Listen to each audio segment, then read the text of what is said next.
Assalamualaikum warahmatullahi wabarakatuh. Perkenalkan, nama saya Rahmi, berasal dari program studi Perpustakaan dan Ilmu Informasi Universitas Negeri Padang.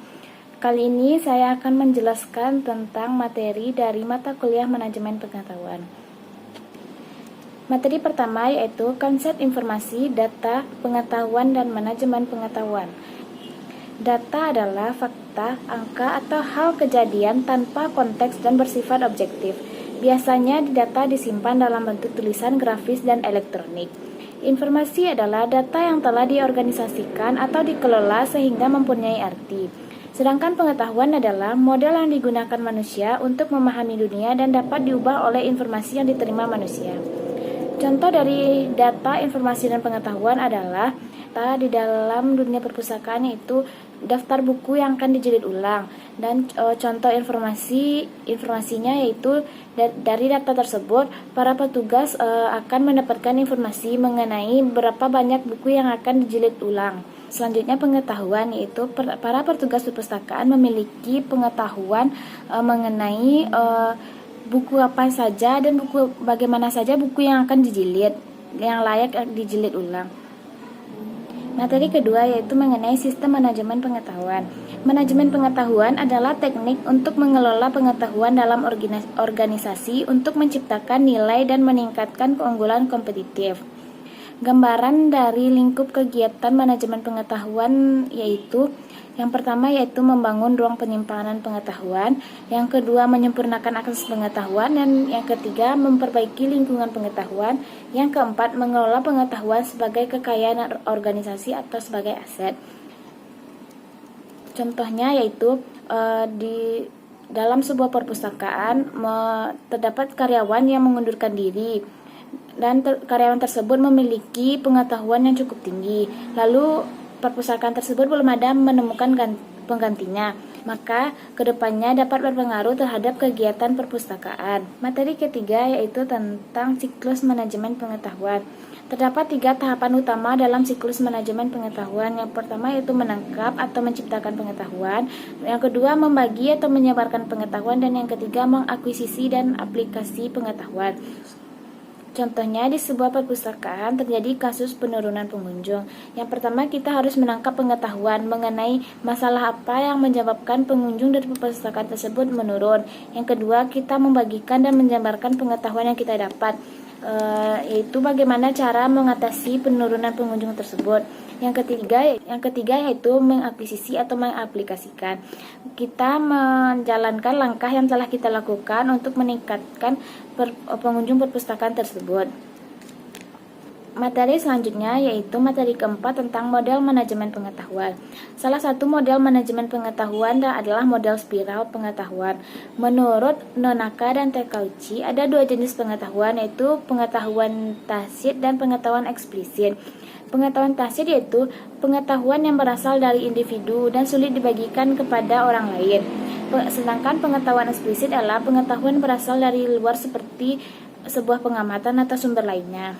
Contohnya yaitu dalam sebuah perpustakaan diadakan rapat karyawan, maka salah satu karyawan ini yang menyampaikan ide atau pengetahuan yang dia punya kepada orang lain, maka belum sepenuhnya orang lain itu menerima.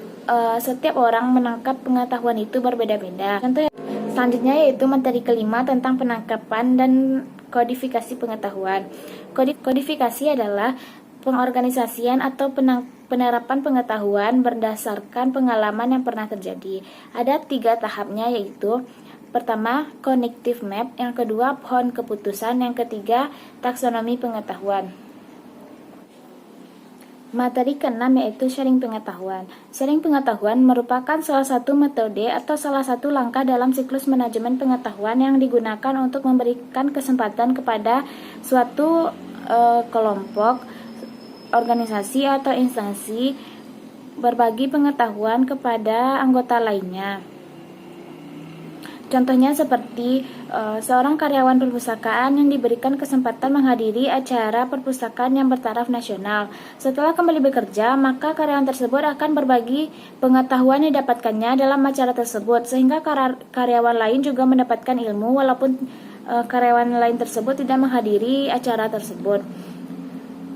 Selanjutnya yaitu materi ketujuh, penerapan pengetahuan. Penerapan pengetahuan sangat penting ditetapkan dalam sebuah organisasi karena memiliki manfaat. Yang pertama yaitu meningkatkan pengambilan keputusan, yang kedua meningkatkan respon terhadap pelanggan, yang ketiga meningkatkan efisiensi cara kerja dan proses. Contohnya seperti di sebuah perpustakaan, penerapan pengetahuan di zaman yang serba canggih ini, perpustakaan tersebut harus mampu menyeimbangi kemajuan yang ada, seperti mengakses koleksi perpustakaan melalui internet. Salah satu contohnya yaitu e-jurnal. Materi yang ke-8 yaitu budaya organisasi. Budaya organisasi adalah norma perilaku dan nilai-nilai yang dipahami dan diterima oleh semua anggota organisasi dan digunakan sebagai dasar dalam aturan perilaku organisasi tersebut. Budaya organisasi secara umum terbagi dalam beberapa hal. Yang pertama yaitu menambahkan rasa kepemilikan dan menaikkan loyalitas karyawan dalam perusahaan. Yang kedua digunakan sebagai alat untuk mengorganisasikan anggota. Dan yang ketiga memperkuat nilai organisasi.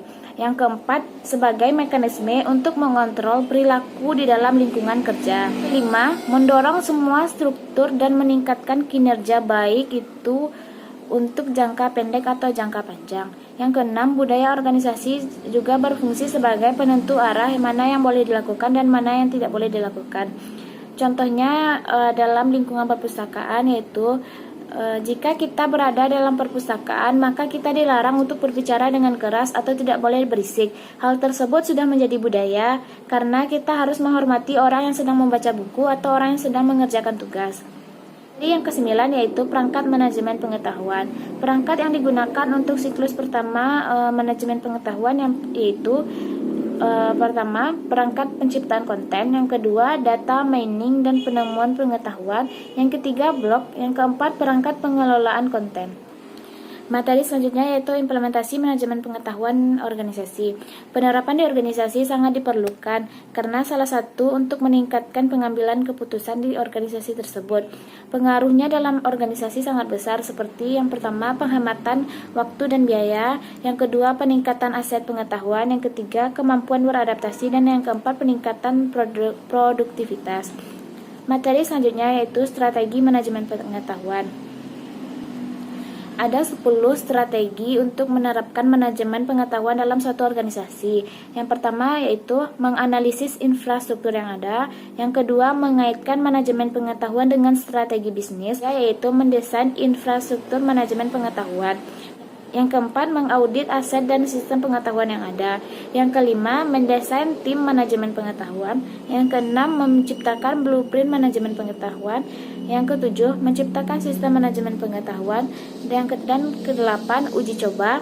Yang kesembilan yaitu pengelolaan perubahan kultur dan struktur penghargaan. Dan yang terakhir yaitu evaluasi kerja. Materi selanjutnya yaitu tentang evaluasi manajemen pengetahuan. Evaluasi dalam sebuah kegiatan manajemen pengetahuan sangat diperlukan karena akan memberikan hasil yang lebih baik lagi dalam sebuah organisasi untuk kedepannya. Materi selanjutnya tentang implementasi sistem manajemen pengetahuan di berbagai bidang, khususnya perpustakaan. Implementasi sistem manajemen pengetahuan di perpustakaan, contohnya seperti perpustakaan akan melakukan pemilihan suatu bahan perpustakaan yang akan dikoleksi. Materi selanjutnya yaitu implementasi sistem manajemen pengetahuan di berbagai bidang, khususnya di perpustakaan. Salah satu contohnya yaitu perpustakaan yang akan memilih suatu bahan koleksi, maka sangat dibutuhkan sekali manajemen pengetahuannya. Materi terakhir yaitu tentang masyarakat informasi. Masyarakat informasi yaitu suatu keadaan masyarakat di mana produksi, distribusi, dan manipulasi suatu informasi menjadi kegiatan utama. Jadi, bahwa pengelolaan informasi adalah inti dari kegiatan.